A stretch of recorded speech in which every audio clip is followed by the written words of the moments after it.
I should have a table over there. I guess, Charles, you went over there? I hadn't been over there. You go over there, tell them to save me a table, will you? Yeah. Tell the guy behind the bar with the beer.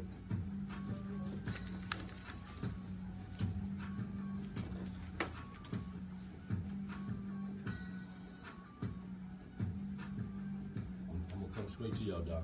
All right. Because it's already running. Watch. Yeah. Take that.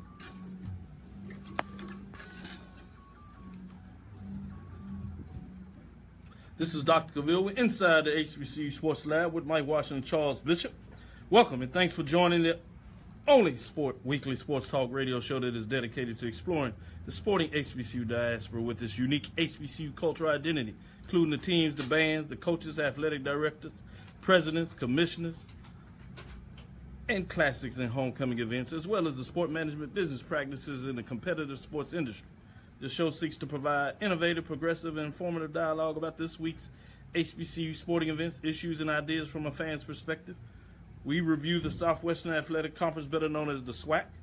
We also review the Mid-Eastern Athletic Conference, better known as the MEAC of the NCAA Division I, Southern Intercollegiate Athletic Conference, SIAC, the Central Intercollegiate Athletic Association, CIAA of the NCAA Division II, Gulf Coast Athletic Conference, GCAC of the NAIA, and independent programs such as Langston of the Central State Football League, one of the undefeated programs at the mid-major level, because one dropped this past weekend. Yes, they did. We're down to two.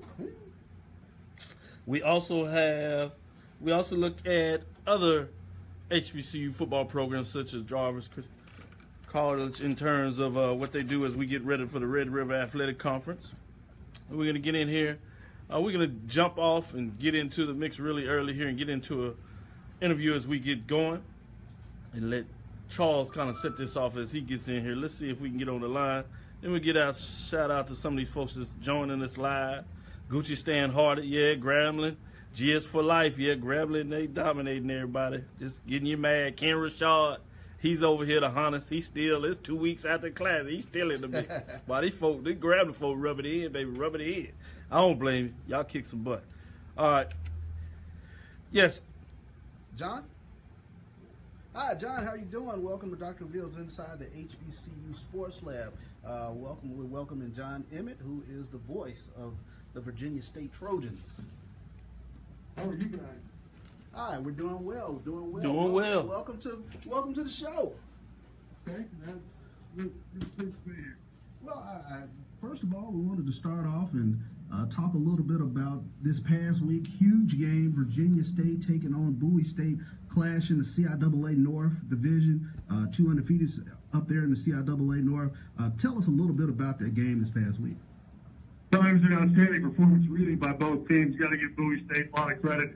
You know, they're legit, and I think at the end of the day, you're going to see two teams from the CIAA in the Division II playoffs. Amir Hall, their quarterback, is the truth. Our guys were able to make some plays. You know, had a big day offensively for Darryl Cook, the DSU quarterback, that ran for 100 yards, 3 touchdowns, threw for 2 more. And you got a running back, Trent Gannon, that we really believe legitimately has a good shot to play in the National Football League. And Trent went absolutely off, 234 yards. Took the toe with a 93-yard touchdown run in the first quarter, and the defense made just enough plays to get BSU over the hump. And you know, it was an incredible day. We had 17,000 people in the stadium. We had Inspire television there. 17,000? That's a good look. 17,000 and change. That didn't count the couple thousand folks who never left their outstanding tailgate parties. It was really great to have a super college football atmosphere that both teams lived up to it, put on a terrific show. Certainly. Before we go any further, tell a little bit people about yourself and how you got connected with Virginia State calling the game. Okay, I'm just kind of a veteran radio TV guy. Worked in the Richmond market for 20 years. I was one of the voices of the AAA baseball team that moved to Gwinnett, and that's how I wound up at BSU. The Braves left Richmond for Gwinnett, Georgia at the end of the 2008 season. And the year before, I had hired the preceding voice of BSU, Sean Robertson, as a Virginia State graduate, to join our broadcast crew during the summer at the Braves. And then Sean had an opportunity to work in television at our local CBS affiliate. And that all went down just about the time the Braves were leaving. So I asked Sean to put me in touch with the people at BSU, and he, kind of laid the groundwork a little bit, and I've been there ever since. Appreciate you sharing that. I want to get in a little bit more back into the football game, but I want to do it from a historic perspective. CIAA over the last couple of years has really upgraded the talent level of the football programs and pushed towards making runs in the playoffs. Obviously, Winston-Salem State has played for a national championship over the last 10 years, went to the semifinals the year before that. And then you had several teams making runs in the playoffs. For most people, CIAA is synonymous with basketball. Since you've been calling the game, give us a framework of why do you believe football has really taken off, where you have literally basically in many HBCU reports a top 10 matchup. I do a mid-major poll, and there's actually a top 5 matchup between teams. I had them actually 1 and 2 going into this matchup in regards to all the what I refer to as mid-major programs in terms of HBCU programs at the Division II level, from the CIAA, SIAC, independent programs, including some HBCU programs that play at the NIA level. But to sum it all up, really going back into the framework, what has made CIAA special over the last couple of years? What is the difference? I think Winston-Salem State kind of set the bar. They made that aborted run and trying to move up to Division I. They had an outstanding young coach, Cannell Maynor, and they kept a lot of the infrastructure, and he was able to drive that program. And they BSU, we sort of lucked out into getting Latrell Scott, and the Trojans had a pretty decent program when Latrell got there. The cover was by no means there, but Latrell was a guy who'd had success already in FCS football and tremendous connections all over the state of Virginia, and he was able to put together in short order a very powerful program. And then David Wilson at Bowie State, it was kind of a quiet story. He's just been able to develop in that DMV area a really strong sense of family, and they get everybody that's not, a major college player. Bowie State's turned into a destination, and part of that has been their ability to develop National Football League players. Corey Lee, who's currently on the practice squad at Buffalo, has played in the league actively the last 2 years, is the third in the last decade. So those programs have kind of set the bar. Fayetteville's trying to get there. Shaw's trying to get back. And I'm not sure what in the world's going on at St. Aug, but they're getting kind of scary down there, too. That's a great point. Yeah, quietly. Sneaking up on people. And I don't want to leave out Virginia Union. Mark James, frankly, he inherited a dumpster fire. They really went downhill. But when he got there and turned the culture around immediately, and they've not been as consistent as maybe the top 3 programs, but any given Saturday they're really dangerous. And right now they're unbeaten in conference, and you overlook that program at your own peril. So the top half of the league is pretty legit. I thought BSU showed out just how legit it is when we took that Week 11 game down at Tuskegee last year and kind of cracked open a little bit of a can on one of the best defenses in the country. Yes, indeed. Certainly. This is Dr. Ville with Inside the HBCU Sports Lab. Yes, sir. Just wanted to continue to follow up. We're with the radio voice of Virginia State, John Emmett. And for those that are listening in, I took a pause there. We have some folks that are having concern with the volume that are listening to our live streaming. We're working on that connection there. And so it's not anything on your side, John. But just want to follow up and let Charles ask a couple of follow-up questions. Sure thing. John, I wanted to ask a little bit about a running back a lot of people don't know about yet, but Trent Cannon is one of the best running backs, and not just the CIAA, but in the HBCU football. Talk a little bit about Trenton Cannon. He rushed for 243 yards this past weekend. Well, Trent's been just an outstanding player for us now for 2.5 seasons. He's truly gifted. He spent a year at Shepherd and didn't get to play a ton, and decided he wanted to come back closer to home. He's from Hampton, and we sort of lucked into him, really. And he showed up at the spring game a couple of years ago, and that went absolutely off. And everybody was looking around going, what? And we had 2,000-yard running backs coming back that year.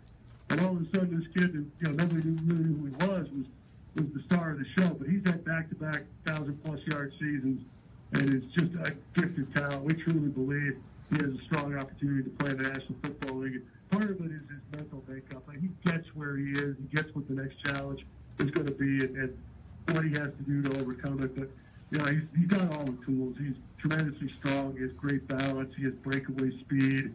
And he's an unselfish player who is not afraid to take on a decoy role, which he did on a couple of huge plays in the second half, including a flea flicker where he lined up in a wildcat. He wound up with a guy open by about 20 yards. Sure thing. And I wanted to ask about, we're all familiar with Reggie Barlow down here in SWAC country, but talk about the impact of Coach Barlow up there at Virginia State. Tell them they better hold on to him. They got whispers down here at Alabama State. He's hot again. Yes, he is, and he should be. His impact has been enormous. You know, we've had a little bit of churn at the head coaching position, partly because of the success of the program. And, you know, the timing of his arrival last year was a little bit awkward, but he stepped in and won the guys over. And then he really went to work this past offseason. He's built a tremendous infrastructure. We have 129 players in the program now. We've got, you know, full, scout teams, and he's just built outstanding depth. And he's a really fun guy to be around. He's been able to win with players with kind of, you know, simple concepts. Like one of the things this year he goes around telling people is that, grasshoppers are apparently the only creatures that can't go backwards. They can only move forward. Our thing this year is Richie keeps reminding guys, be the grasshopper. Be the grasshopper. That's and the guys have bought into that. They're having not, you know, he runs a tremendously disciplined program, but it's also a fun program. And guys can't wait to get on the practice field. You know, we had Sunday off this week, and half the team was in the football facility looking at film and lifting weights and doing work on their own. He's just built a tremendous program of player accountability, and the guys have bought in, and he's really good. That's awesome. John, moving forward, talk a little bit about what Virginia State needs to do to kind of keep the momentum rolling. Well, the big thing is kind of stay down on the farm. Obviously when you win a game with 17,000 people in the stands, and national TV, and now we're nationally ranked. So, there's a certain amount of hype on campus, and the guys are hearing a lot of happy things. We've got, a couple of interesting games the next 2 weeks. Lincoln has obviously struggled tremendously, but, the guys have to kind of stay focused on themselves.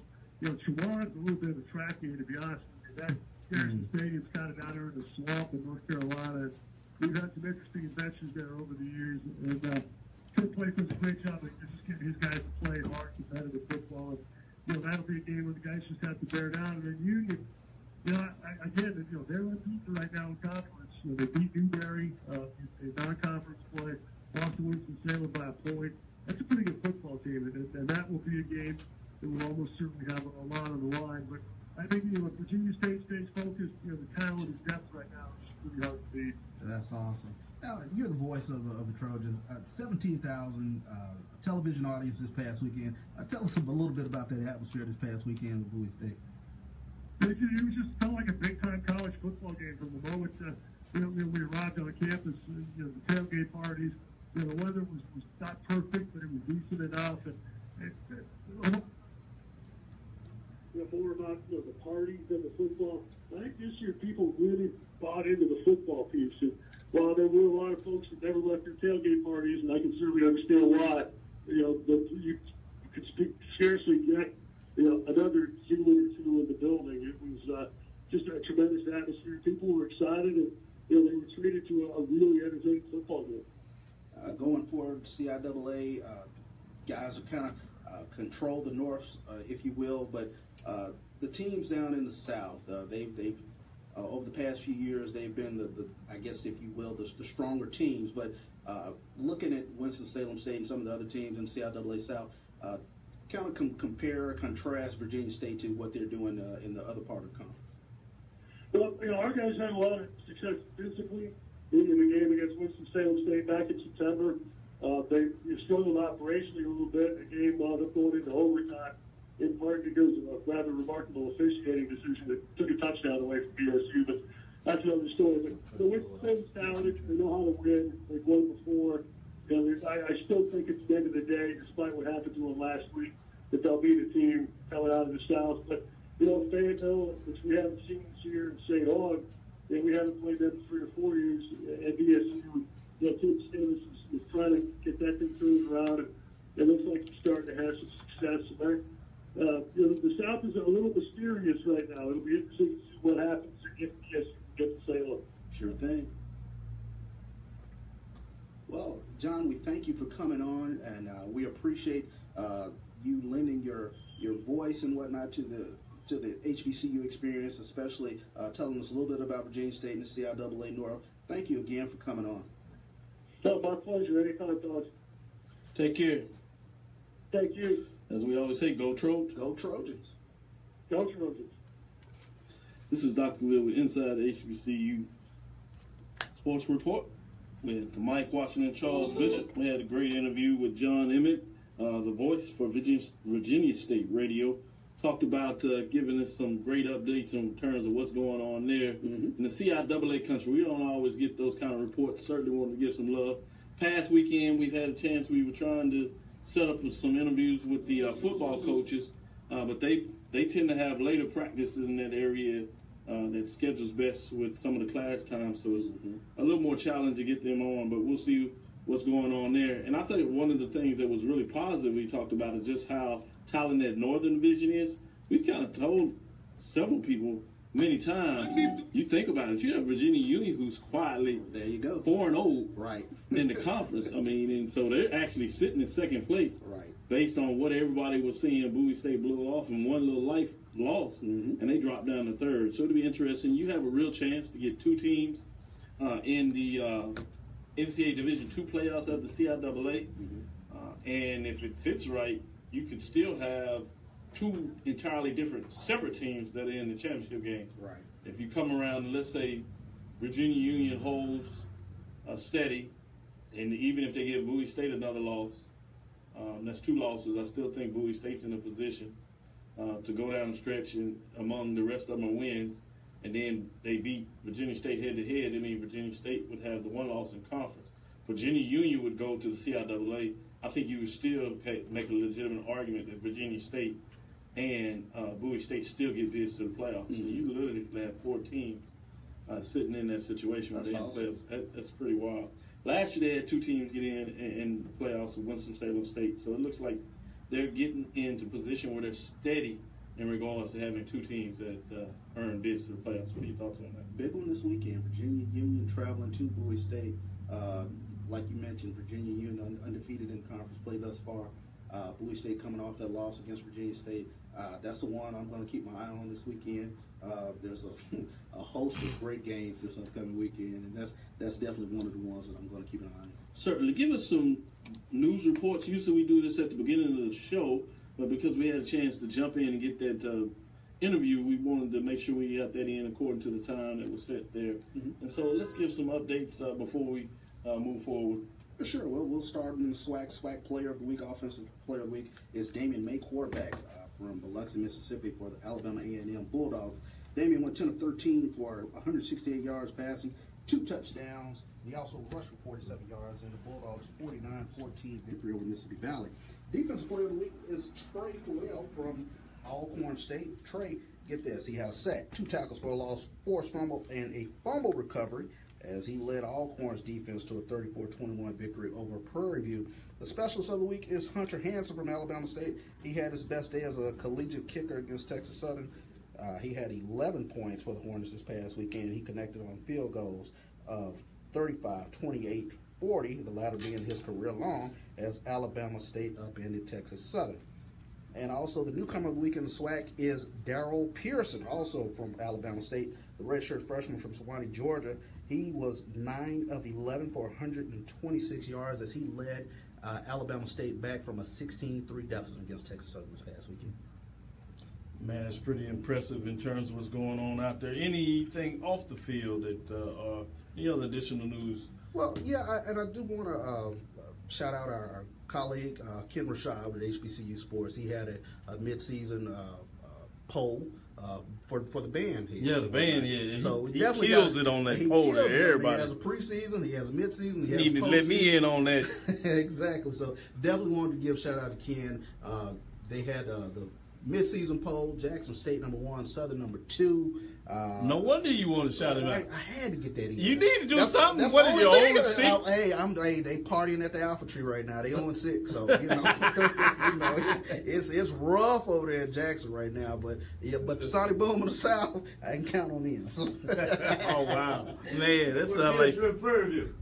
Prairie View is actually in the top 10, so I wanted to make sure. No Prairie View? Well, I was Storm? Texas Southern is in the top 10. Right? What's up, Keith? We see these folks getting out here getting us in. Good news, Astros 3-0. Oh, Astros 3-0 for those baseball fans out there. Yeah. Marcus Lane jumped on. Prairie View, Chad Jones, Grambling representing. Des Stewart giving us some love. Anthony Weston, Alabama A&M, got that big win over Mississippi Valley. Some of my frat brothers at Alabama A&M were sending me texts. They were talking about we beat Valley and talking about beat them up. I was like, it's Valley. Hey, you know what? To do that. It's Valley. I can't laugh right now. So, that's reality. Yeah, you had to hold it back. I got to hold that little giggle. You got Bert Simmons in the house.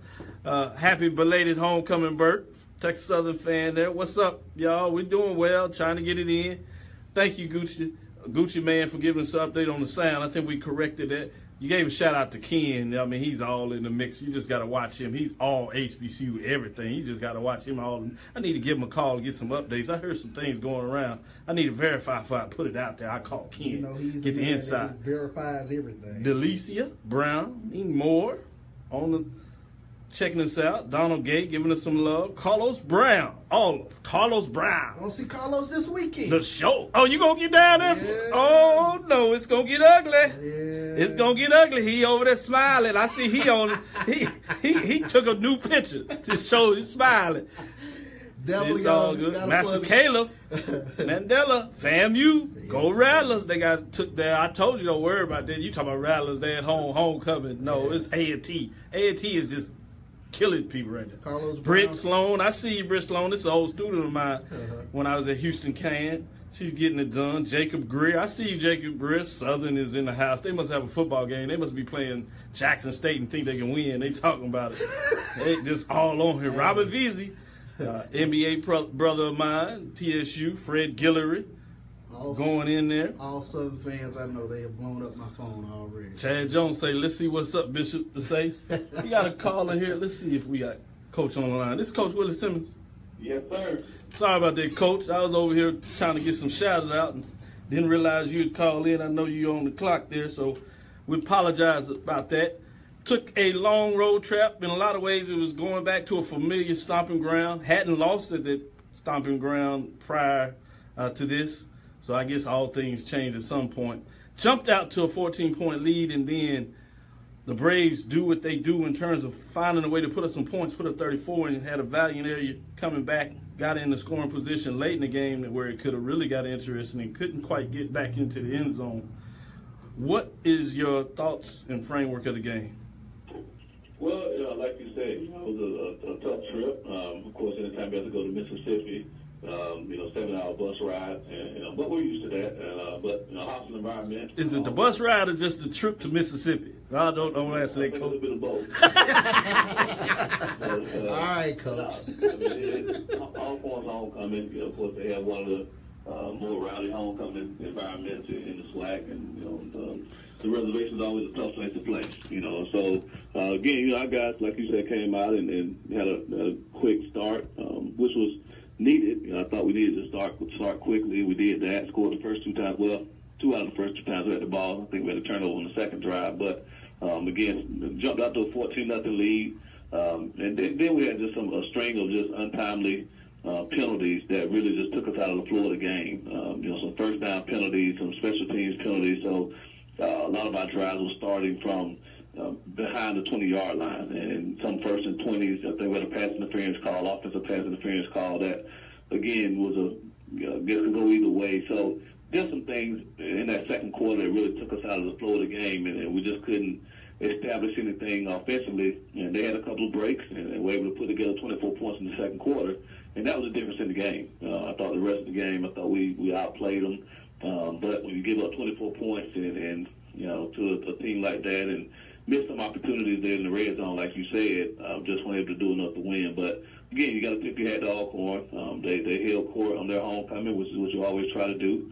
And again, they showed why they're the 3-time defending division champs over on the east side.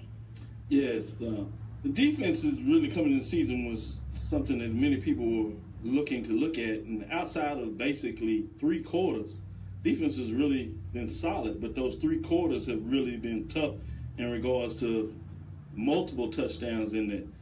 How do you look at that? Is that just something that just happens in that way and it's come against some talented teams that really has hurt you, or is that something you can kind of dissect and maybe eradicate in a way? Well, I think aside from the second quarter of Alcorn's game, I think the second quarter of the Grambling game, and the first half of Nichols, I think the defense has played extremely well. Again, I think they've done a phenomenal job of stopping the run. Exactly, that's what it's kind of referring to. It's really like just 4 quarters, 3 quarters. Yeah, and a lot of that, again, it's not all the defense. A lot of that turnover on the kickoff return the other day. Gave Alcorn the ball in the short field. We threw an interception right before halftime to get in the ball in the short field, even though they didn't get points out of that. Again, started a couple of drives, like I said, on the minor side of the field because of some special teams penalties. And so, again, when you put your defense in those type of positions, when you're going against good offenses and they're only having to go half the field or less, I mean, it's going to be tough to keep those guys out of the end zone. So we've had a string of those, and like I said, in those couple of games. But outside of that, I mean, our guys have played at a really high level. I haven't looked at the stats to know exactly where we stand as far as total offense and all that. But, again, looking at our conference, I mean, we've held, again, Alcorn led the conference in rushing by, averaging almost 250 yards a game. We held them to 123. Again, Grambling, we held them to, I think, less than 400 yards total offense. So, they're playing extremely well, and we're just not doing enough on offense and kicking games to complement that. I think that's why, we're where we are. But, again, we've lost some really good football teams. I think when you look at the schedule, people just see 2 and 4. But when you look at it, I mean, 3 of the teams we've lost to are ranked in the FCS top 25. And, again, Alcorn's a 3-time reigning Eastern Divisional champ. So we're not losing to chopped liver. Right. We're just not playing good enough to beat those really good teams, and we're just doing a couple of uncharacteristic things that are costing us in those key situations. Certainly, I think there's a good perspective because in the fans' eye, you may just look at games, or if somebody just comes and look at ESPN updates on the SWAC weekly update, weekly, I should say, balance of the schedule. You won't get into those things. So I think it's interesting when you start breaking it down because Jackson State 0-6, the world's over. All of a sudden, you're 2 and 4 at Prairie View. You start saying, "Well, I don't know," and different things coming in with expectations. But everything is relative at a given period of time. Right. I mean, I venture to say we probably have to schedule in FCS football over the first 6 weeks. I mean, I don't know if anybody else can boast playing 3 top 25 teams. So again, it's all relative, like you said. But we haven't been favored in any of those games. So we haven't lost a game we've been favored in. We haven't won a game that we were underdogs in. So. I mean, I guess if they did those little prognostics before the season or whatever you call it, they probably have us 2 and 4 right now, and that's what we are. Sure thing. Coach Simmons, not to. What they say, you reckon you say what you are. Right, you are. Coach Simmons, not to dwell on the penalties, but Alcorn 16 penalties, 142 yards. Prairie View 14 penalties for 139 yards. Was it difficult to really kind of establish a flow with, I guess, so many flags in the game? It really is. I mean, it's always difficult to establish the flow of the game when every time you look around, there are flags, and most of those flags were pre-snap or post-snap flags. I mean, legal formations, things like that. Not enough linemen on the field, illegal shifts. Those type of things. So now, like I said, a lot of times you're looking at 1st and 15s, or just you complete a pass and it's offensive pass interference, or just things like that. That really, after a big play, you're like, okay, we just had a big play, and then you turn around and now you're 1st and 20. And so it really just took the flow out of the game. And again, I'm not one to complain of officiating. Those guys and females who are officials have a tough task to try to call a 60-minute football game. And there's some things that they're going to miss, obviously, and we try to have replay, but again, they're not always 100%. So again, it is tough when you have 2 teams that are playing extremely hard, and you look up and one team has 16 penalties, another one has 14. I mean, that's 30 flags that have been thrown in a 60-minute game. So every 2 minutes, there's a flag being thrown, and you're not going to have a smooth. Whether it's football or basketball, you think about basketball, it's calling a foul every time somebody comes up and down the court, calling traveling, calling a foul, 5-second violation. I mean, that game ain't going to be very interesting to watch. The whistles blowing, the flags coming every few minutes. So, but we got to play cleaner, and allow ourselves to get into a flow and not put so much in the officials' hands. Sure. Kind of want to take it off because we're going to go into a bye week, take it off the field a little bit. I wanted to dissect the question, the comments you just had in terms of officiating, and how does the conference go through that process of getting officials for the conference and trying to make sure they continue to go through training and upgrade them? How do the coaches, what role do you all play in that? Well, we meet with Harold Mitchell, who's the conference head of officials, every year. He comes and, visits with each staff throughout the conference and gives us the new rule changes for the year, the points of emphasis for the year. So he allows us to ask questions or make, our comments about the previous year. And then we all scrimmage, and we of course, call the guys, some of the officials, they come and work out scrimmages, so you try to build relationships with them, and those type of things. But we don't have any control over who we have for each game. So again, I'm never one to sit there and bash an official or, say the officials cost us a game, because again, the official didn't make one throw, didn't make one tackle or one catch. So again, at the end of the day, it's our job to right. And I didn't want to project my question in that manner. It was more in terms of, no, I just wanted to educate the fans. No, I certainly don't want to get you fired. That's not good when we go out. Next time you be like, man, this on you. You got me fired. I ain't got nobody. But hey, hold on, coach. I'm just trying to make some good talk radio. But I was really more in the vein of just trying to educate the fans in terms of what is the process in terms of conferences in general. So you can even you had experience outside of this, so you can even take it outside of the SWAC in general if that's need be. But I really wanted, because we have a lot of talk about fans and officials in every conference, even at the NFL level a lot of times. Yeah. But particularly in the SWAC, it seems like people are frustrated with officials. So I was just trying to get in some conversation and maybe educate our fans a little more about how does that all play out? What is the role? Not good and bad or indifferent. Just what is the process and how does the conference go about getting officials and things? If that makes sense. One thing I know that they do is every week we have to upload our games to their portal, and so they watch the games, the previous games, and they critique themselves and get graded, based on performances. So I mean, there's an accountability there with them. Again, I don't know that process intricately because I've never been a part of it, but I do know that every game, we have to upload that game to the team that we're going to play the following week, but also to the head of officials. And so they get those games and they watch, and we're able to send in clips. So if there's a clip of a play that we question or we think was a poor call, we can send that tape in to the head of officials, and they'll Harold's good at calling me back or each head coach back to talk about whatever he felt was whether the call was the correct call or we felt it was the incorrect call, and he would explain why. And so again, I think they try to do as good a job as they can. Just like as coaches, we try to do our best job, and obviously there are going to be times where they're criticized naturally. And the game, like I said last Saturday, we had 30 penalties. Again, the question is going to be asked, well, were all those penalties warranted? But again, they made them, and we have to play through those things. But I think they try to do a good job of vetting those officials and giving them the training to make sure they're prepared for what they're going to see on Saturday. Yeah, so I suppose that is just kind of the nature of the business. Did I clean that up any? I do have to get a call tomorrow.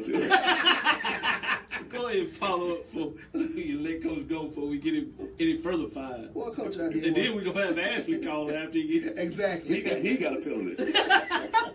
Did he really? Yeah, he did. Oh, we're going to talk about I got to call Ashley. I'm going to let him tell you about it. I ain't going to tell you that. Oh, yeah, I got to call. Appreciate that. One thing about Ashley Robinson, he gets involved and he gets caught up in the game. He is a now, I don't have any problem with that. But he's not supposed to get a penalty. Right. I can talk about it. Coach, I did want to ask you a little bit about Nico Hollins. He was 18 of 38, 291 yards. Talk about his play on the road for Prairie View. Yeah. Well, you know what? For his first start on the road, like I said, one of the toughest places to play in this conference, I thought he handled himself extremely well. Again, 291 yards, 3 touchdowns. He had one interception right before halftime, but it didn't hurt us. But, again, his completion percentage wasn't as high as we would want, but a lot of that was attributed to drops. Some busted protections, had to throw a couple of balls away. But But again, I thought he made good decisions, and that was really the emphasis behind making the change. We just felt like we weren't getting really good decision making from that position, and he, showed throughout the games he came in that he's capable of making those good decisions with the ball, and he did that. We only gave up 1 sack as opposed to games past we've been giving up 4, 3, 4, and 5 sacks a game. So he did a good job protecting the ball, did a good job of getting the ball out of his hands, throwing the ball to the right guys. And so overall, I thought he played a really solid game. He'll learn from it. It was his first start. He'll definitely learn from it. He made some personal mistakes as normal, as expected.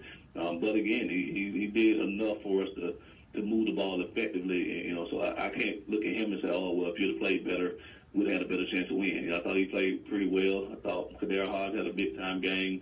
I think we got to play better up front, obviously. And I think our tight ends got to play a lot better. In the run game, we had a lot of opportunities there where, if we cover a guy up, we have big runs by Stephon McCray and Nwanye Tucker. And we got beat across our face a few times and get up on the backer like we were supposed to a couple of times, and, it cost us. So, but he's giving us a chance, and that's what you look for from the quarterback, and he'll continue to grow. And we got to figure out a way to get Lavelle going as well because, he can help us, but, just mentally he wasn't in the game the way that we would want him to be. But, he's got to mature as a player and understand that will I start or I'm a backup, I still have to be in tune to the game. And I don't think he was as in tune Saturday as he needed to be because when we put him in, he didn't have that look in his eyes that he was really ready to play.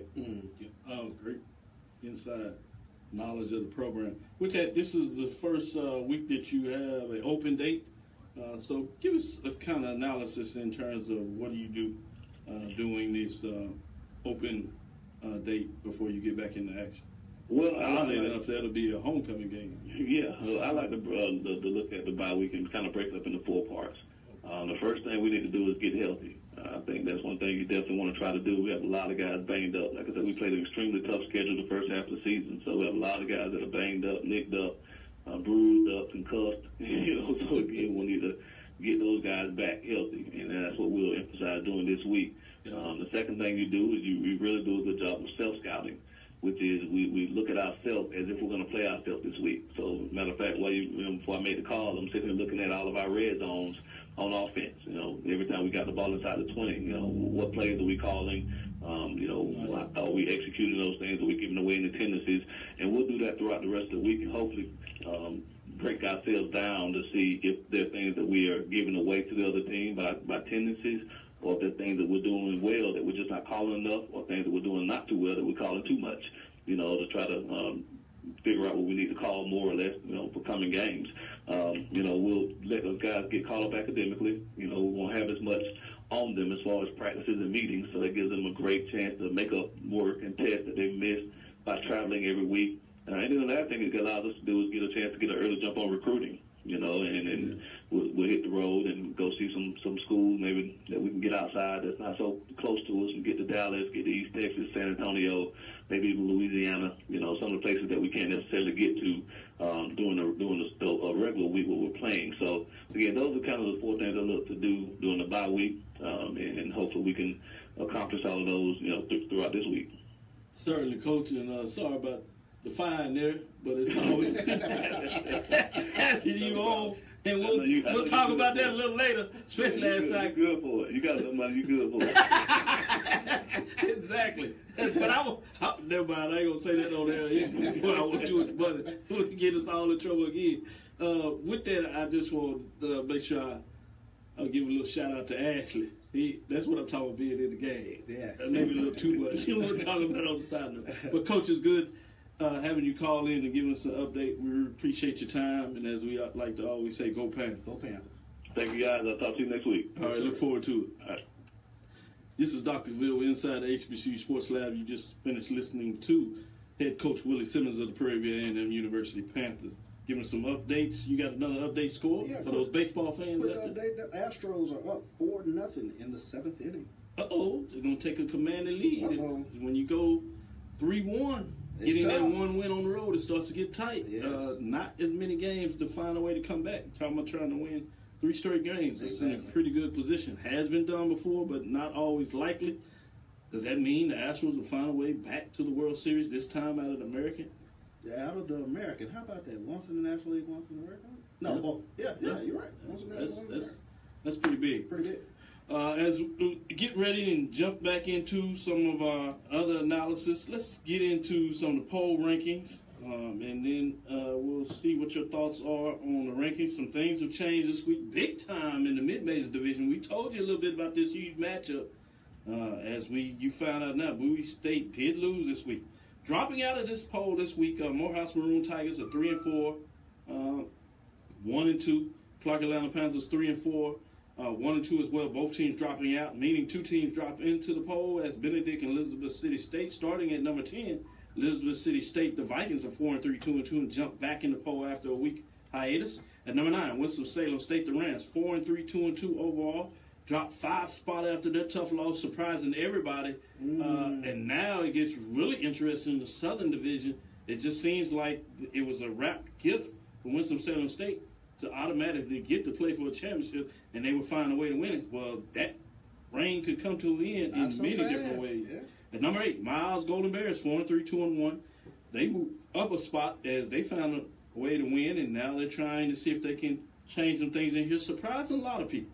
Benedict Tigers are quietly 4-2, 2-1 in the East Division of the SIAC, which is a very crowded division. You have 4 teams that are undefeated up there. And so it's going to be interesting to keep your eyes on that in terms of what's going on. For example, you have a Fort Valley State Wildcats team that's just 3-3 overall, but 3 of those wins are in conference play, so they're 3-0 in the East Division. So continue to quietly look at them. Remember, this is the Fort Valley team that won championship last year after defeating Albany State, surprising everybody. It looks like after playing a tough non-conference schedule, they've found a way to right the ship right in the right time in terms of conference play. Bringing us to number 6. Virginia Union Panthers out of the CIAA, 5-2, 4-0. I keep trying to tell everybody to watch this team. Yes. 4-0, playing some really good football. They played a tough non-conference schedule, so they had some tough losses early. So people are not really focusing on what they're doing, and obviously because of the way Bowie State was playing, because of the way Virginia State, they kind of went silent, but not so fast. Look out there. Top 5 programs, Tuskegee Golden Tigers, 5-2, 3-0. They move up a spot at number 5. They continue to just get it done. Maybe not as talented as you think you've seen them in the past, but what they do, they continue to win. Yeah. Number 4, Albany State Golden Rams, 5-2, 3-0, 5 ranked last week, so they move up a spot. Bring us to number 3, Bowie State Bulldogs. They dropped 2 spots. Still hold on to 1 first-place vote, which is intriguing to me. 6-1, 3-1, but they fall 2 spots, number 1. So you know we have a new number 1 team. Bring us to number 2, Langston Lions. 3 first-place votes, 6-0, 4-0, quietly getting it done as an NIA program. They played a big game this week, Arizona Christian. This is where we get to see, are they going to take that next step? They've done what they're supposed to do with everybody else. Right. They've taken down some Division II programs, including Lane out of the SIAC. So they've done what they're supposed to do. I think they're a solid top 5 program. But now we get to see, do they really believe in that belong in that 2 spot? Their big game is this weekend. Number 1, Virginia State Trojans at home, homecoming, 6-0, 4-0. Worked out perfectly for them to get a matchup like Bowie State at home and for homecoming. Everything was lined up, and they did what they're supposed to do. Did enough to stop the Bulldogs, but put up some points themselves. Barlow, credit to him, he's rebuilt that program in a lot of ways. This was on solid ground, but he really has been pushing the envelope, and his name will get hotter as he continues to find a way to get it done for Virginia State Trojans. 6 first-place vote. The first time this season, they are ranked number 1. What are your thoughts on the poll rank? Well, first and foremost, I want to say that Virginia State, tremendous win against Bowie State this past weekend. To your credit, you mentioned Virginia Union. They're quietly right in the mix, right there in the CIAA North. Huge game this weekend against Bowie State. This Tuskegee team, be careful with them, because that's the Tuskegee that I expected to see all season, and they manhandled Jackson State. Jackson State only 117 total yards. They looked the part of a playoff Division II type playoff team. Right. And they've been solid on defense all year, but now it seems like they're finding the offense. Let's go to our line. We have Coach Mike Haywood, Texas Southern University Titans. How you doing, Dr. Cabell? Doing well. After homecoming, I'm not going to tell you what I did during homecoming. I might get in trouble. I was having a lot of fun. I'm sure you had a blast because everybody that was in town had an awesome time. Thank you. Thank you for letting me off the hook and telling the world in a good way that I was good, but I had fun. Good job, Coach. I like that. Tell us about this matchup. This was a tough game. It did exactly what you wanted to do in terms of both offense and defense early in the game, getting 16 points on the board, holding Alabama State to 3 points, jumped on early, and then the table kind of turned and started going in a different direction and couldn't quite get their momentum back, made a valiant effort at the end of the game, literally going down to a fourth down play that would have put you in a position to tie the game or even go for 2-point conversion. I have to ask you this question, Coach, and I know coaches don't always go into hypotheticals, but if you would allow me and consider this, would you have went for 2 if you would have scored that touchdown? Oh, yes, sir. It was already called. I love it. Wow. I love that attitude. Thank you for sharing it. Give us a little analysis. I kind of gave a picture for those that may have not, nationally may have not had a chance to break it down like that.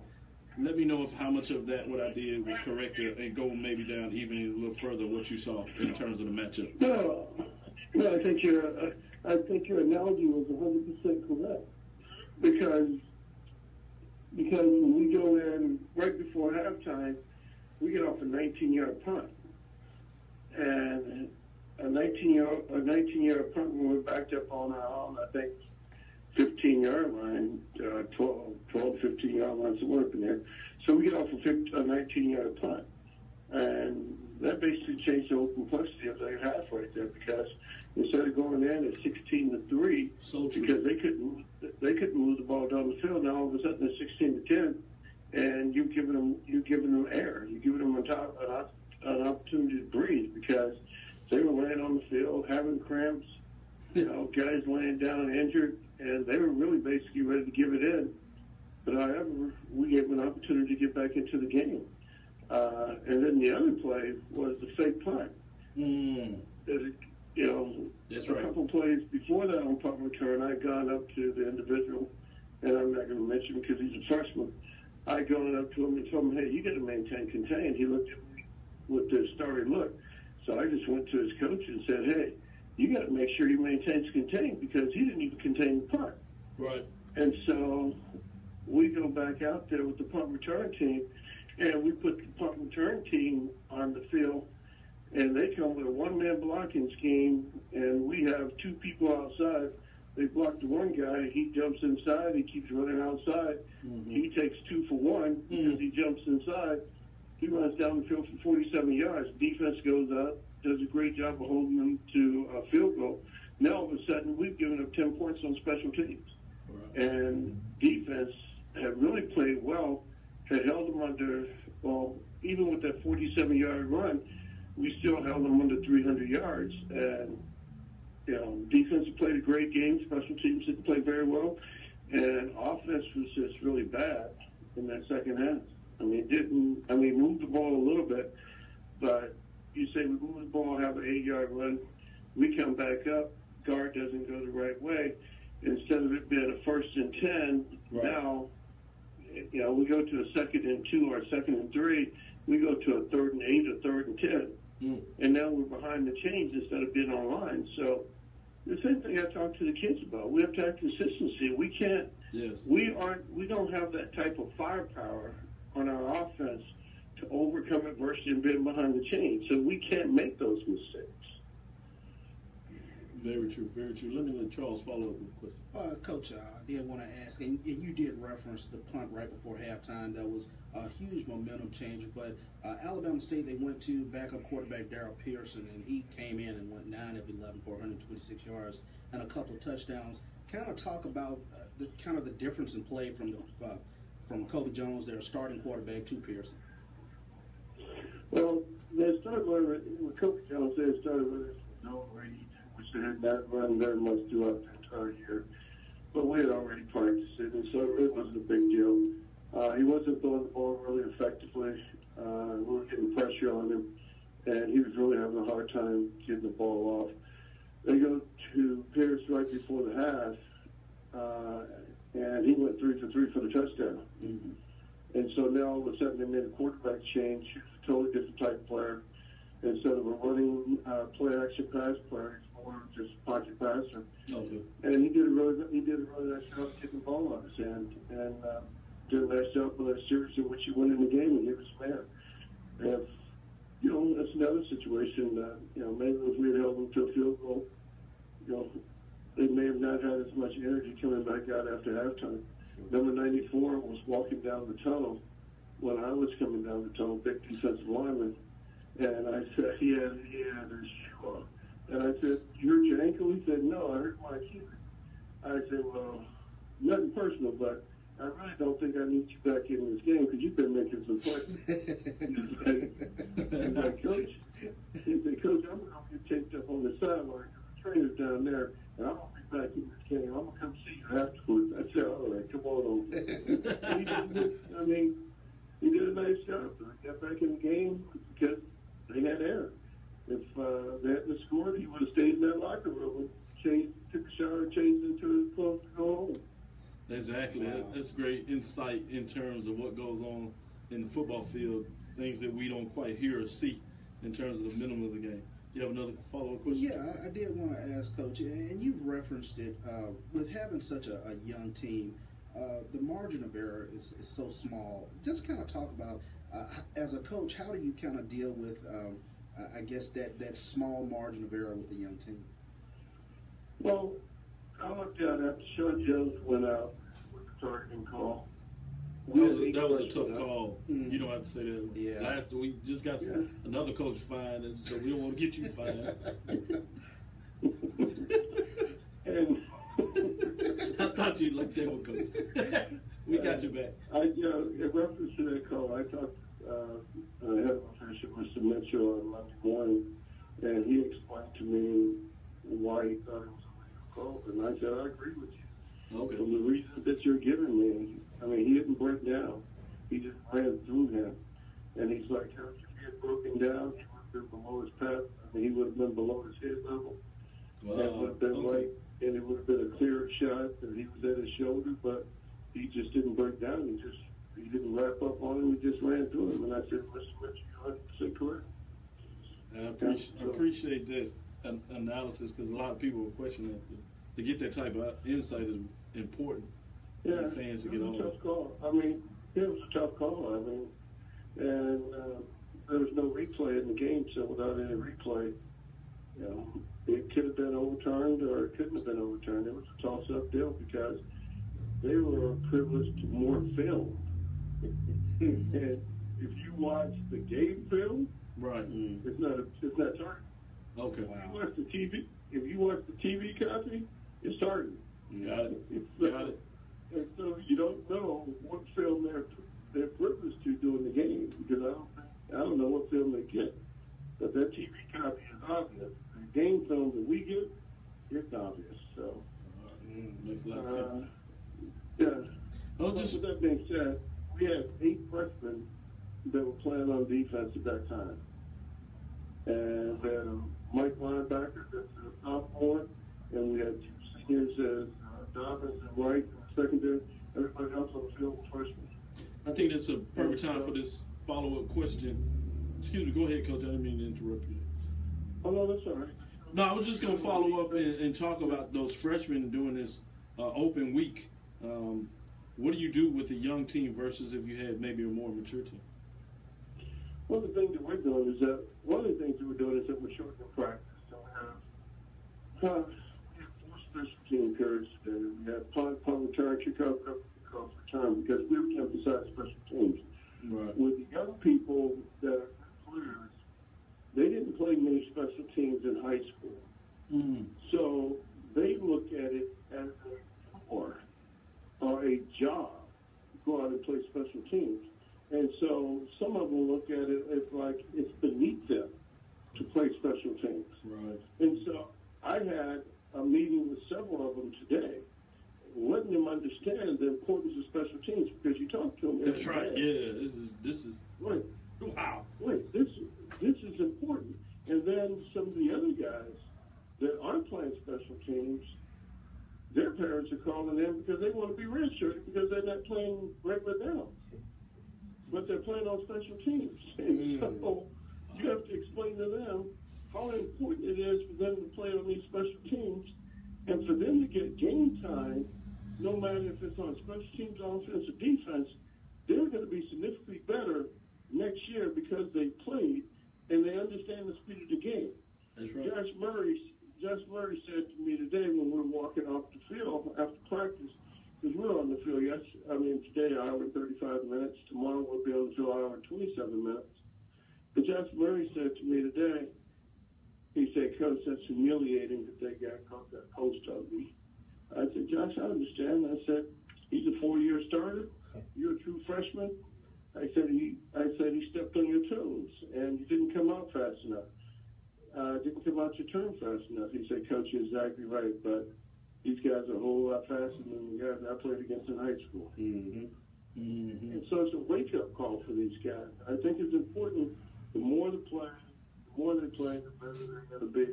And you're going to get some bumps and bruises. But on offense, we have to be able to come back and overcome that. And we're not doing that. Certainly, certainly. During this off week, do you get a chance to get into any recruiting? On Thursday, we're going to be in high school. On Thursday, after we get up to Phil on Thursday morning. I think we're up to Phil at 9 o'clock on Thursday morning. We're going to go to,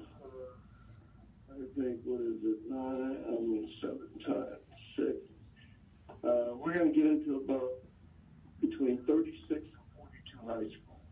Wow. And then we're going to catch about 6 or 7 games. And so we're going to have an opportunity to catch some games. And then once again on Friday, we're going to do the same thing again on Friday. Awesome. Coaches won't come to the office on Friday. They'll go out recruiting on Friday, get into about the same number of schools, and then catch about 6 or 7 games also.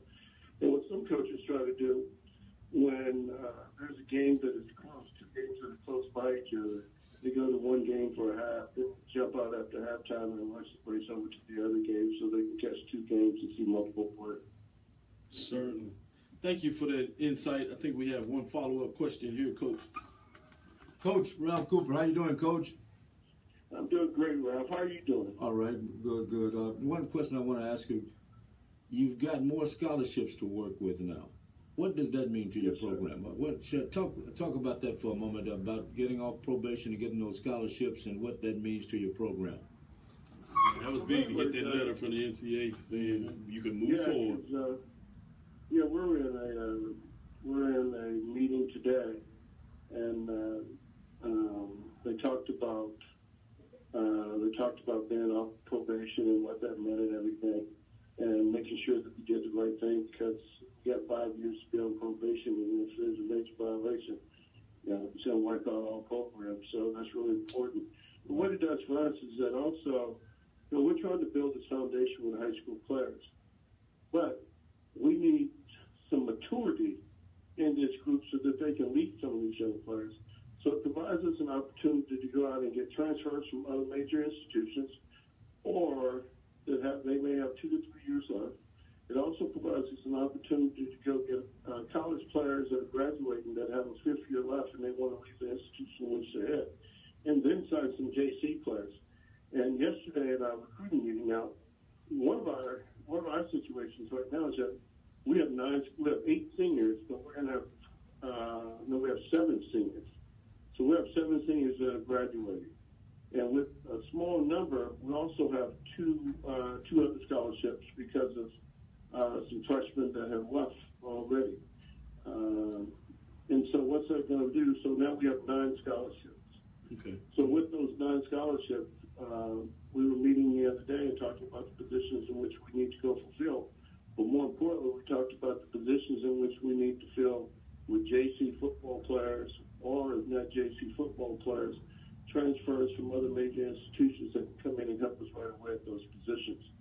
And so it'll put more experienced players on the field and help us in some leadership and key positions.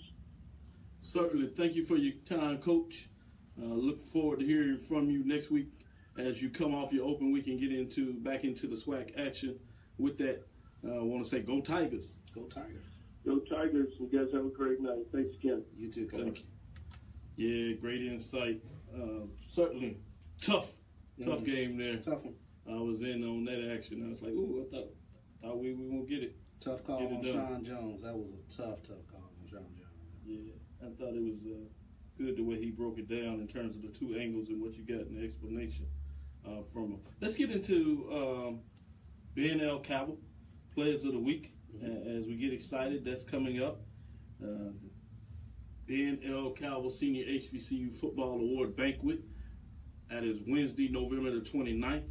We will start doing a hard fit over the next couple of weeks to push you on the information there. This is week 7, and you know by now we do our weekly honors. This award goes to BNL Cabell that played at Wiley College from 1925 to 1929. Obviously, that was the first decade that the SWAC was founded. His team with the Wiley Wildcats won 4 SWAC championships during that time, won a co-national black college championship.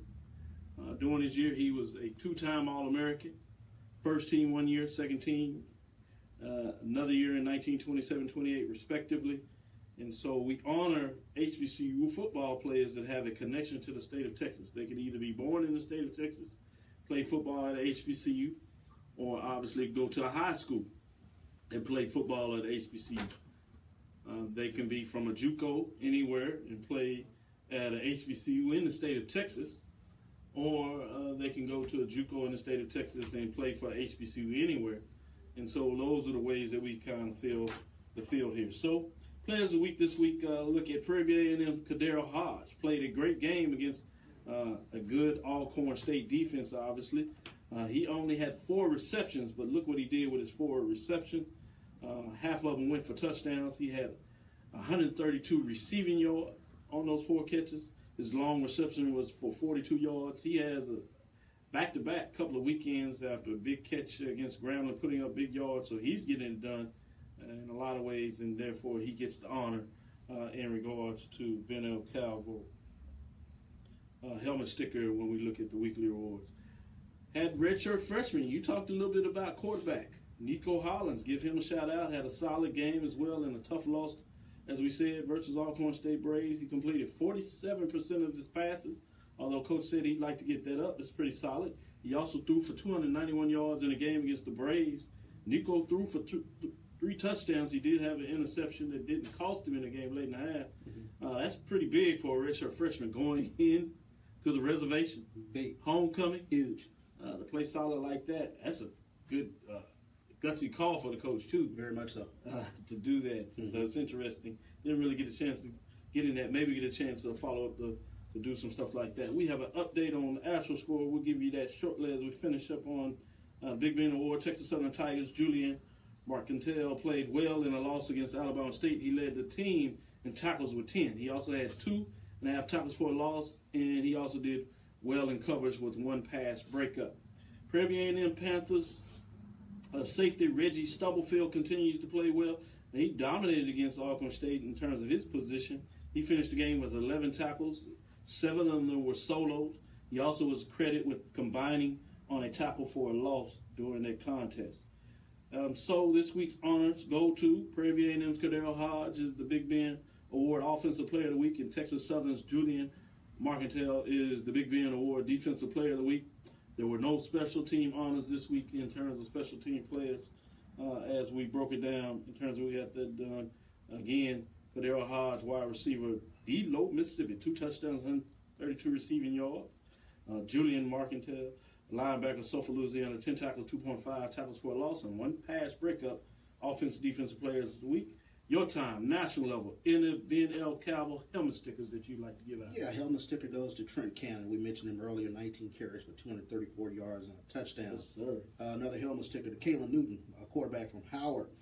He had 366 total yards. He had 285. Great bounce back game, too. Yeah, big bounce back game. He was 16 of 21, 285 yards passing, and he also rushed for 81 yards. And I also like to give helmet stickers to the homecoming crowds at Florida A&M, 25,000 North Carolina A&T and Florida A&M game. Alcorn had 21,000 for their homecoming. Prairie View and Alcorn, and Tennessee State, their homecoming, they had 21,000 as well. And of course, Bowie State and Virginia State, we mentioned earlier, they had 17,000 at that game as well. Man, that's pretty nice. I like the way you do some shout-outs for the homecoming crowd attendance there. And boy, well-deserved when you talk about folks representing at homecoming. Seems like the HBCU football, particularly for homecoming events, is alive and well in a lot of ways. So. Shout out to Kimberly Wilcox as she's on the line, getting it done. Michael D. Jones, I guess he got on the Braves. Yeah, the Braves. The Braves. Mike gonna show Mike, up come the on, Braves. Mike. Yeah, You know, make it obvious, man. Appreciate the love, Mike D. Jones. That's the cameraman, man. He got a lot of history, too. Master Caleb Mandela, much better in terms of the sound. Thank you, guys. I think we got the way we're going to be able to solve that moving forward, so we appreciate you dealing with us and letting us know that we need to continue to get better. Tina's on here. Hi, Dr. Cavell. Hey, how's it going? Pennywell Throw, I see you getting it done. Dwight Moore, she's a big Grambling fan there, representing. Yep, GS for life. I hear you. I told you them Grambling Tigers, they get back in the football business next week. Wilson, hey, we not mad. Continue to listen. That's what we're here for. We're going to give you all the Grambling news you want. In fact, set us up. We'll interview the coach. You get him to call in. How about that one? Yes, indeed. Keith Benton, getting it done. What's up? Keith has a good blog where he writes daily on, weekly, I should say, on SWAC Actions. Mike Jones say he needs something to talk about. They giving us a fit. These guys are good with the commentary. He say somebody liked a good question in terms of striking the balance and ensure a fair game in terms of the referee. So we got in there and got some good action. Todd Jackson getting us in here. Kenneth Quinney. Langston English. I see you, Langston. Derek Carson giving us a shout out. Virginia State is looking good. Yes, they are. Reggie Flood. What's up, fellas? We good. He does the radio down there. See you this weekend, Brother Flood. Yeah, Brother Flood going ready to give you the business. Yeah. Reggie Barlow has done a great job at VSU. Yeah, we tell you that. So let's give these folks the top 10 for the major division. Ooh, somebody said the best Texas Southern can do this season is 2-9. If they're not careful, they could go with 11. Yeah, I'm afraid that's tough. They got, and what Anthony Weston is talking about, they have Mississippi Valley and Pine Bluff, but they go on the road for Mississippi Valley. They do have Pine Bluff at home. The thing that makes me nervous, and I'll be frank with you in those matchups, is both of those teams have been able to score. Yeah. They haven't necessarily been able to stop teams. Right. What's concerning me about the Tigers right now is they're playing really solid on defense, but what you find out teams that are defensively based, and you see this with Jackson State, if you cannot at least move the ball to give your defense some time, they get tired in the game. And so if you have an offense that is versing them that can score, the game gets so out of control really fast. Right. But even you have a team that can just put us a couple of plays, they tend to get better as they go deeper because the defense gets tired. So that's something that keeps me nervous in that matchup there. So great points. I agree with you in a lot of ways there. So let's see as we get back into it. Looking at the two teams dropping out of the top 10 polls, Norfolk State Spartans 3-4, 2-1. And we have Prairie View A&M Panthers 2-4, 2-2. So let's get into the top 10. Alabama A&M Bulldogs 3-4, 3-1. Like I said, I did pick on them, but I give them credit. They jumped back in the top 10 after a big win. They're doing what they're supposed to do. Their matchup and what they're going to wait on is they're going to have a chance to make their statement in a lot of ways, and I believe that's going to get the Braves. Who's at home for that matchup? I think they have to travel. I think they have to travel to. Which is going to make it even tougher. But that's one we'll catch up as we get into that matchup. That's going to be a big one. Tennessee State Tigers. Boy, you talking about a team that is falling and falling hard. They dropped from number 5. They found a way last week and get the big first conference win. But then they fall out this week. They're 4-3, 1-3. Don't be surprised if they fall around and just fall out the poll because they're having some major issues. They're able to get much better than they did on the defense, but they're not just where they want to be on the offensive side of the ball. It's another indication if you can't play. And it gives you even more indication about how everybody got excited early, not just with the big Georgia State win. They were deserving of that. They played really well, got it done, credit to them. But people looked at the fact of how they defeated Jackson State. If you think about it, they were that close to losing that game. And then FAMU, which is seems to be a better team now, it looks, than Jackson State. But they still kind of struggle with them. a lot of ways you thought they were going to kind of push them out the way. They didn't, and now it looks to telling the story that they just weren't quite as good as we thought they were in terms of the paper there. At number 8, Bethune-Cookman Wildcats. They quietly get it done. 3-3, 2-1. Big win with them from the defensive side, holding South Carolina State down to 12-9. But you talk about a team that has really played a tough schedule for the Prairie View and just can't get it done. And people are going to look at it and just be disappointed because this is a team that's supposed to be in the mix. It's South Carolina State, the Bulldogs. But that's how it goes sometimes. At number 7, Howard Bison, 3-3, 2-1. Looks like this program is certainly trending in the right direction. They move up 2 spots back in the football business, back in the win column as they're 2-1 in the MEAC now. Be interesting to see how they go down the stretch and finish up the season. At number 6, Southern Jaguars, 3-3, 1-1. Now, this is odd. This is interesting when you see quiet season for the Jaguars. They're doing what they want to do, just stay in the mix. They had a tough loss to Alcorn State. They still have the teams up front ahead of them, which is Grambling. Obviously, they play at the end of the season by you, but they had that matchup against Prairie View, but they got them at home. Right. And so that's a key one that they're going to have to find a win if they're going to make that game count against the Grambling, because it looks like things are moving forward in terms of what's going on there. At number 3, top 5 programs now, Hampton Pirates, 4-2, 3-0. They're getting it done. 3-0 in the conference race. Haven't played the top echelons, but they've done what they're supposed to do against teams at the bottom or in the middle. So they're certainly going in the right direction. And because of the schedule shapes up the way it does, is they're getting better in the season, getting more confidence. So it'll be interesting to see what they do when they play the teams that have shown that they're at the top of the conference. We shall see. Bringing us to number 4, Alcorn State Braves, 5-2, 3-0. Everybody believed they were at the top, but people were questioning, are they really the good? And we told everybody they had everything back. They're healthy now, and now they're showing you the talent they have when they're healthy. It's going to be interesting with that matchup with Grambling and Alcorn. I really want to see what this does in terms of who will get that early edge, because this is an indication of a game that might be played in a SWAC championship game here in Houston at the end of the season. Obviously, Southern has something to say with that. Prairie View now certainly in the back seat. A lot of ways, some people may say in the trunk. I'm sure they'd like to say they want to still have something to say about that if some things can happen, or at least somebody else. Southern, they got at least a chance to make a statement in that way. But depending on what goes on there, this is a game that you can see a rematch, so it'll be interesting to see it this week. Number 3, North Carolina Central Eagles, 5-1, 3-0. Another team that is solid defense, but watch out now. Now the offense and the quarterback is getting some confidence and is getting some time, and they're getting a chance to work with him. This could be scary, folks, and it's setting up for a barn burner. That last game against North Carolina A&T, it never fails over the last couple of years. That could get interesting. Bringing us to the number 2, Grambling State Tigers. They had number 3, 5-1, 2-0. Playing really solid. A lot of people say they should be number 1, probably thinking because they were the champs. You're the champs till you beat yourself. But North Carolina at A&T is number 1, playing so well. They're undefeated. They're the only undefeated major division team at 7-0, 4-0. This is a team that can not just play defensive, as we used to say. They're playing offense. In fact, they're scoring in a lot of ways of what we saw from Grambling last year that made them so scary. So it's just getting fun in a lot of ways in terms of the football season for those teams that are really putting themselves in the forefront for conference championships, and then what we have in the matchup of the Celebration Bowl between the MEAC and the SWAC in a lot of ways in terms of that national championship type game in the Celebration Bowl, which in a lot of ways will be the championship game because of what Tennessee State has fallen apart.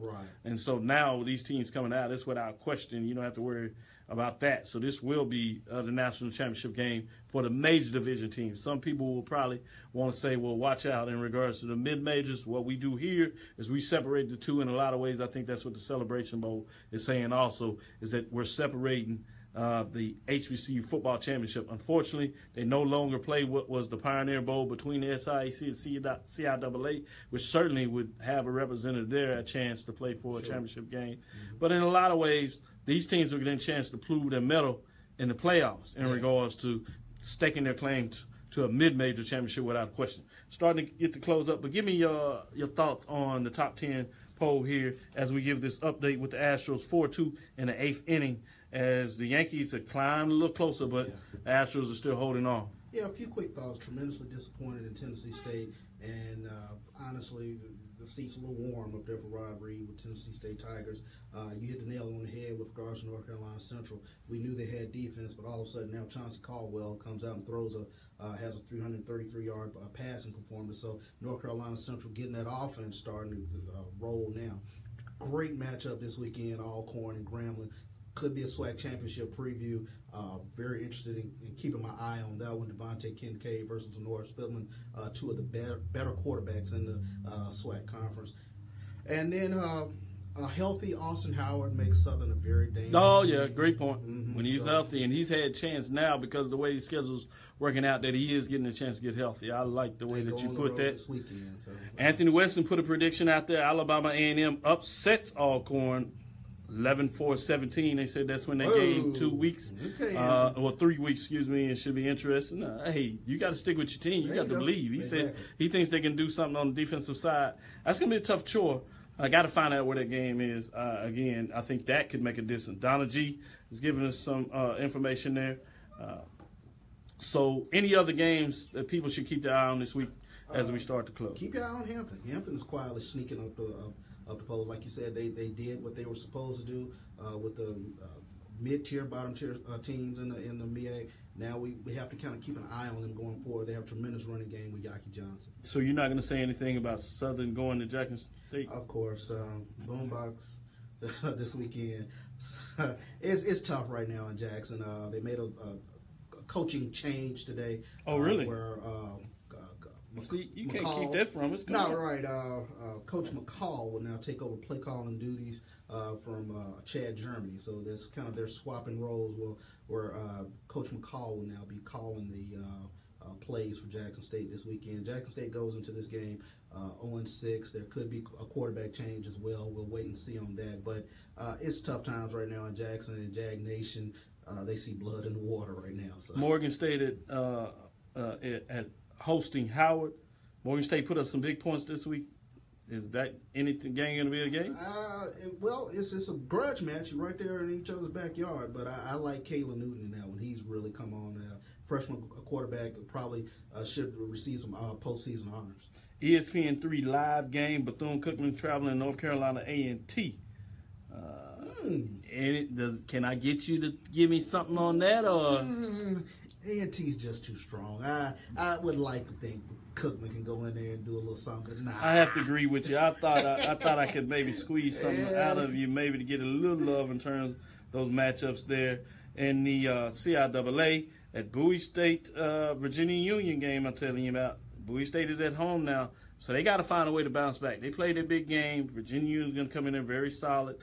Any reason to believe that Bowie State won't find a way to get on track? Or will the Panthers do what I said, make that statement that they're in the football season, they'll have an outcome of what's going on here? What do you think in that matchup? I think Virginia State provided a blueprint on how to stop Bowie State, and that's to keep that offense off the field. Trent Cannon running for 234 yards. I think Virginia Union is going to, and they traditionally run the ball at Virginia Union. So I think if they can do what they need to do offensively in terms of running football and keeping Bowie State off the field, they got a great chance to go into Bowie and still win.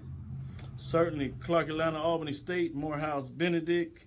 Any of those catch your eye? Central State, Fort Valley. No real games that make you a little nervous. Obviously, it's Morehouse homecoming week as they host Benedict. Maybe that's a way that you look at Benedict taking a step down. But I'd have to see Albany State over Clark Atlanta in that particular matchup, and then Fort Valley, Central State. So both of them staying undefeated. Any comments on those? Look for Albany State to continue to roll. They're leading the conference in the Eastern Division in the SIAC, and they're getting the job done. I have no reason to think that Albany State will fall off this weekend. So. Well, certainly told you last matchup, best for last in a lot of ways. We've been hyping this game up. They don't get the kind of love they want. Wanted to talk about Langston hosting Arizona Christian is falling in the way they want to.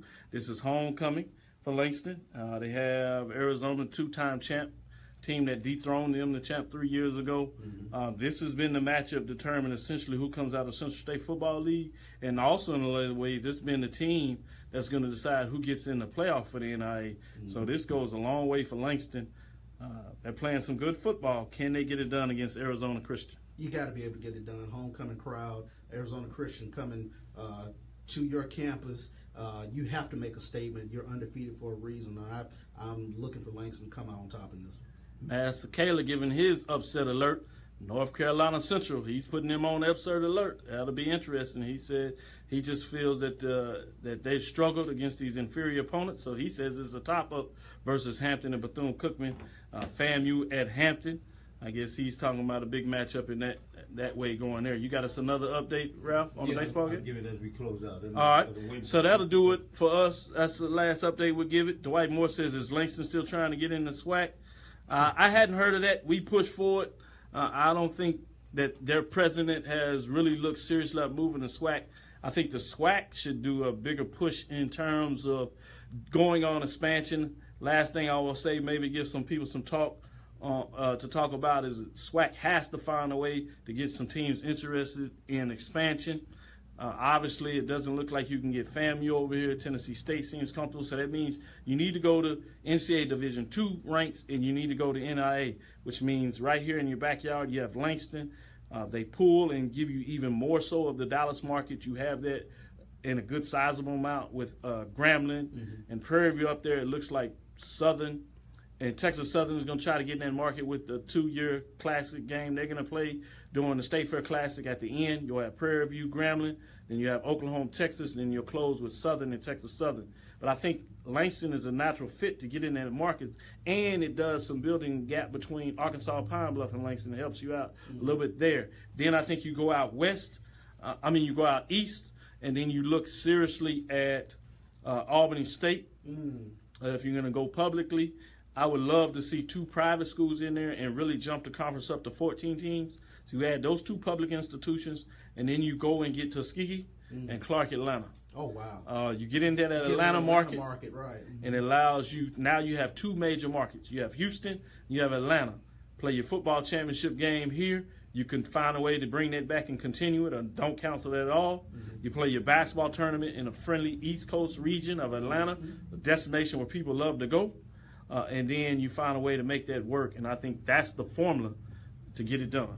With that, Dr. Cavill, we have some folks getting excited about Langston, Pine Bluff would be cool in the SWAC, Tuskegee joining the SWAC. So, yeah, get the talk going as we get off air, and we'll give you some love there. I am Dr. Kenyatta Cavill, the sports professor with Mike Washington Charles Bishop. As we come to a close, we hope you enjoyed our conversation with Coach Willie Simmons, Prairie View A&M University football coach, and Coach Mike Haywood of Texas Southern University football. We want to thank you for listening to Dr. Cavill's Inside HBCU Sports Lab radio show with Mike Washington Charles Bishop every Tuesday right here from 5:30 to 7 here on KCWH TV 92.9 FM HD2. The Vein, we're pumping your system in the historic KCWH studio in Houston, Texas. www.kcwh-tv.com.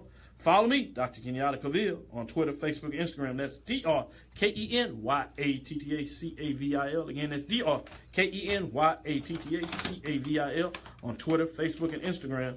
Dream big and continue to move forward. As we say at this time, we will talk with you soon. Course lecture dismissed. And we thought we were going to get some good news in for the Astros in regards to the game being over with the New York Yankees, but they're in the bottom of the 8th inning. Keep your fingers crossed. And we'll borrow chatterboxes, Ray. You better hold on to your radio. Hold on to the radio, phone, something. Get on the microphone. Hold. The judge just went deep. Ooh. The judge goes deep. Luckily, nobody was on base. Great point. So it's 4-3 now. 4-3, bottom of the 8th inning. The Astros trying to hold on up in New York against the Yankees. 4-3 the score in the bottom of the 8th inning, and the Yankees are still at the plate batting. Early action. Boston leading Cleveland in the NBA. This is the opening night. Yeah, opening night in NBA. So Boston, Kyrie Irving, and Boston out in front of Cleveland right now. And some good news for all of you with Ezekiel Elliott on your fantasy football team. This is the news I was. He got a reprieve. Yeah, he'll play Sunday. All right. So Ezekiel Elliott will be in uniform for the Dallas Cowboys. Most important of all for the Cowboy fans. Ezekiel Elliott will be in uniform for the Cowboys. when they play this coming Sunday. So thank you that the NBA is here, because it's too bad I'm not watching the NFL right now. Yeah, well, you got the NBA now, Doc, and you've got Big Aaron Judge and Yankees and thank you for the MLB too, and the Astros. Jose Altuve, that's what I was about to say. Hey, thanks you all very Oh much. man, we just got an update. Houston 4, Yankees 4. Bottom of 8, 1 out. They tied it up. Tied it up. And Dwight Moore, thanks Dwight Moore for that And the update. Yankees are still